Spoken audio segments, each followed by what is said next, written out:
Bonjour à tous, je suis heureux de vous retrouver pour la mise au point d'une BMW 323 Ti E36 avec le moteur M52B25, donc 2,5 litres, 24 soupapes, 170 chevaux d'origine.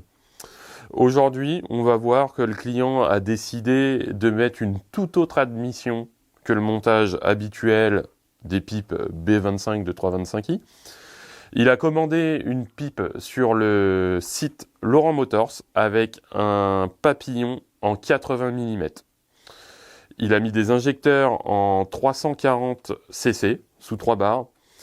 On va voir qu'il y a pas mal d'adaptations à faire, il a un peu galéré et surtout on va pouvoir se rendre compte des différences par rapport à un montage en pipe B25 classique. Est-ce que ça apporte quelque chose ou pas ? Faut savoir que ce choix a été fait parce que la voiture est destinée à évoluer en montage turbo sur 2024. Donc ça évite d'avoir une pipe plastique qui peut être sensible à la pression. On se retrouve tout de suite pour voir le montage sous le capot de la voiture.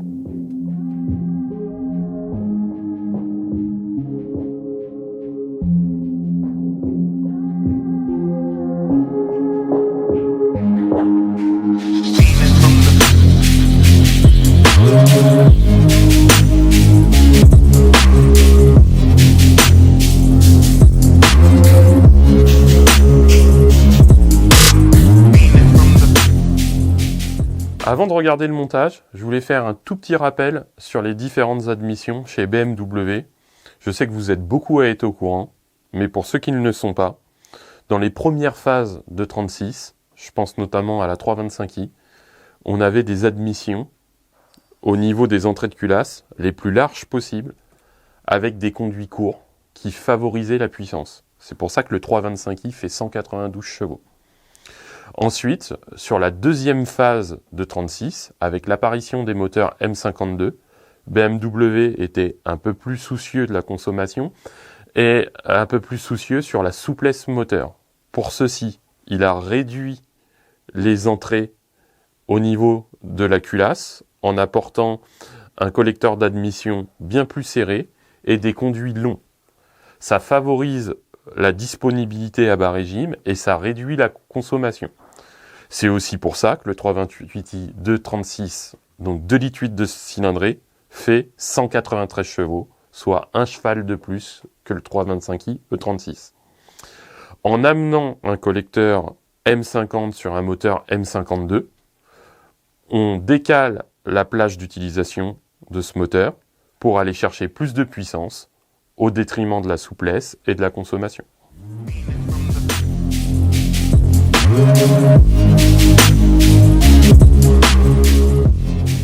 Cette fois-ci, le propriétaire a décidé de faire tout autrement en commandant une pipe d'admission Laurent Motors, comme je vous le disais tout à l'heure.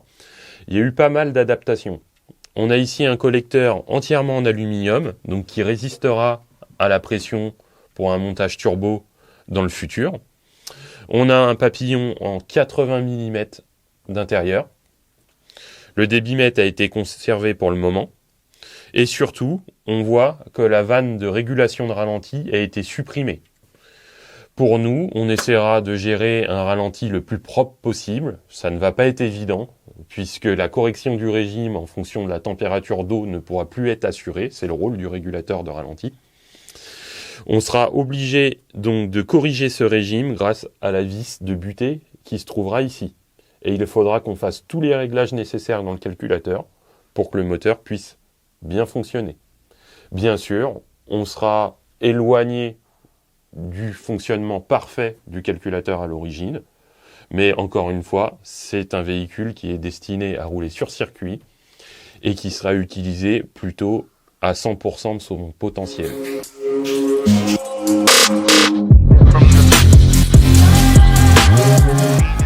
Sur les E36, par ici, au niveau de l'admission, on a tendance à prendre de l'air chaud. Alors souvent, on voit des entrées d'air sur les phares d'origine, donc c'est ce qui a été fait ici. On a des clients tout simplement qui viennent percer proprement le bloc optique et qui font une entrée d'air forcée vers le débitmètre directement, afin qu'il n'y ait pas d'air chaud d'absorber par le moteur. Et ici, nous avons tout simplement des caches phares en fibre.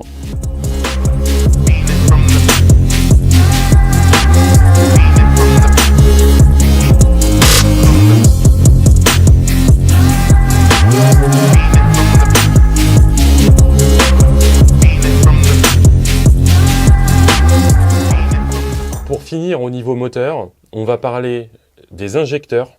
Nous avons ici des injecteurs Bosch qui ont été montés.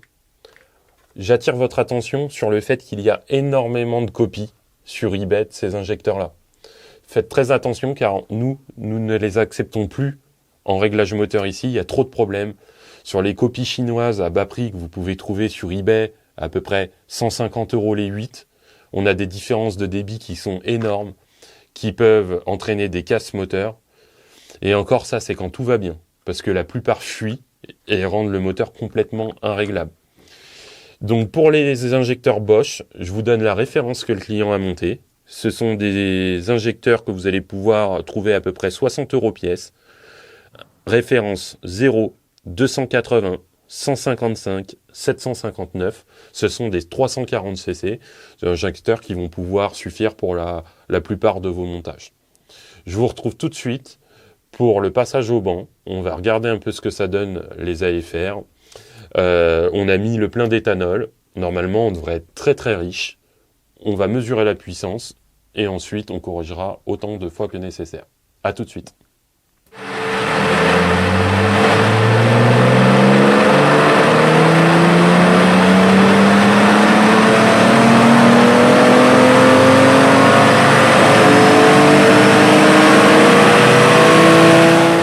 Après les passages au banc, le verdict est tombé.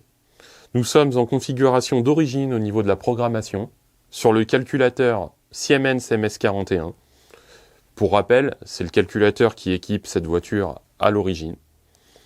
On a 165 chevaux et 210 newtons pour un moteur absolument déréglé.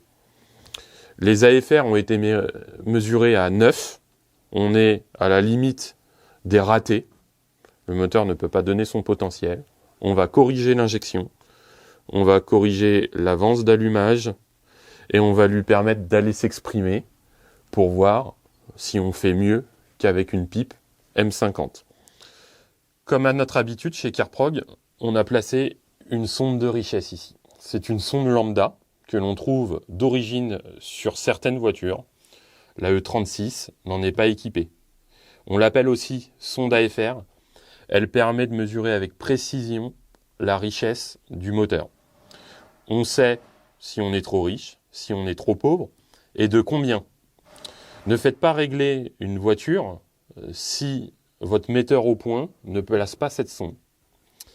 Ici, elle est placée dans le silencieux pour des raisons de rapidité d'exécution, c'est-à-dire qu'on va éviter de mettre un support sur la ligne et de souder, de faire de la soudure, de monter cette sonde de manière définitive. Nous, on a besoin de l'utiliser sur plusieurs véhicules. En la mettant dans le silencieux, je réponds à certains commentaires. Effectivement, on a un peu moins de précision au ralenti, puisqu'il y a un faible volume de gaz. Pour le reste, les charges partielles et les pleines charges, on a contrôlé sur notre véhicule la mascotte du garage, c'est la Nissan Silvia. On a à 0,1 près les mêmes valeurs entre le silencieux et la sortie de turbo. Donc, c'est précis. Je vous retrouve pour un dernier passage au banc. On a essayé de tirer le maximum de cette voiture en essayant différentes richesses, différentes consignes d'allumage. Et on va voir enfin ce que ça donne, ce collecteur d'admission. À tout de suite.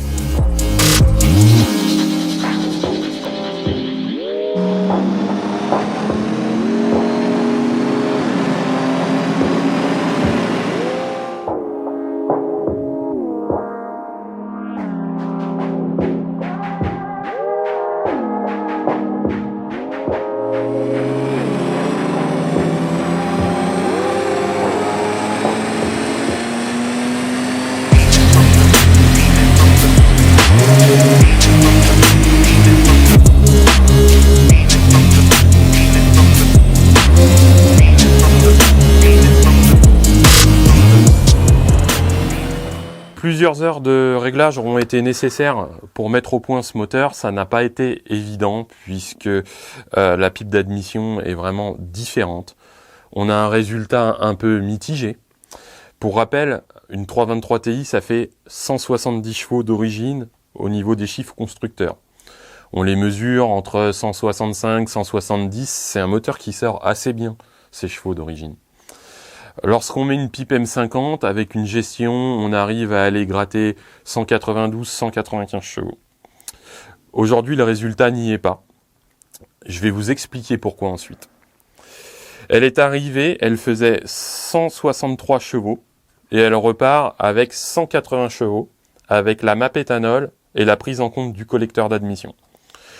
Le couple est passé de 210 newtons, donc déréglé, avec des AFR de 9, à 236 newtons avec des AFR de 12,5. Ce qu'on peut noter, c'est que on va effectivement chercher de la puissance plus haut et on la garde un peu plus longtemps par rapport à la courbe d'origine. C'est en partie dû aussi au décalage du régime maximum. On a décalé le régime maximum et on a augmenté la vitesse du limiteur de régime pour que le client n'ait pas de coupure franche quand il met sa voiture en glisse. On note aussi qu'on a un couple moteur qui est complètement plat et très disponible en bas régime. Et ça, c'est tout l'inverse du collecteur M50. Je vais vous expliquer ce qui ne va pas et les points d'amélioration pour cette pipe d'admission. Je vous explique ça tout de suite. Alors, on va parler des points positifs et des points négatifs de cette pipe d'admission. Tout d'abord, je vais commencer par les points positifs. On a un produit qui est d'assez bonne qualité, qui présente bien. Esthétiquement parlant, c'est beau, c'est bien conçu. On augmente clairement l'aspect qualitatif. Deuxièmement, cette pipe sera vraiment destinée à un montage turbo de par sa solidité. Par rapport à un collecteur en plastique, comme je le disais, on évitera les problèmes de fuite et de fissures. Maintenant, pour les inconvénients, il y en a pas mal. Le premier qui me vient à l'idée, c'est la transmission de la température. C'est vrai qu'avec un collecteur d'admission en plastique, on transmet très peu la température. Ici, on est sur deux parties métalliques, donc la culasse qui chauffe et qui transmet sa température directement au collecteur d'admission. Donc on va augmenter sensiblement la température d'admission, ce qu'on appelle l'IAT. Deuxièmement, on se retrouve avec des conduits au niveau des cylindres qui sont plus longs pour le cylindre 1 et plus courts pour le cylindre 6. On a vraiment une différence d'acoustique à ce niveau-là et je pense que ça perturbe, dans le cadre d'un moteur atmosphérique, la bonne circulation de l'air.